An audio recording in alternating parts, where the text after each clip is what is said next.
Hi, I'm Keith Gerhardt. I'm here at E4 in Santa Clara with Exertis Almo, and we are with Autel Robotics. We've been a partner with Exertis for several years, very successful.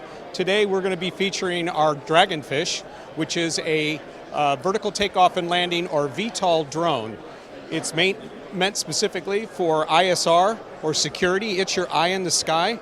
We have over 30 of these units in deployment with public safety agencies and government agencies here in the US and in Latin America. A couple of key features about the product: it will take off vertically, and then it will transition to fixed wing flight and then spiral up to its operating altitude. It has over 2 hours of flight time, a range of over 18 miles. And basically it's feeding information down for tactical decisions made in a command and control situation.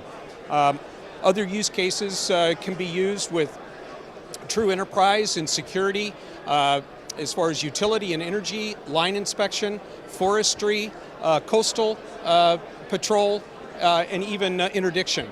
We actually have units that are down in activity right now on the border in the state of Texas. We have 4 units there, and we have about 5 or 6 units in operation in the state of Florida as well. But our website is autelrobotics.com. You can see the Dragonfish as well as the rest of our product lineup, the Evo 2 V3 series, and our new drone, which we'll be releasing in a month or so, called our Evo Max 4T.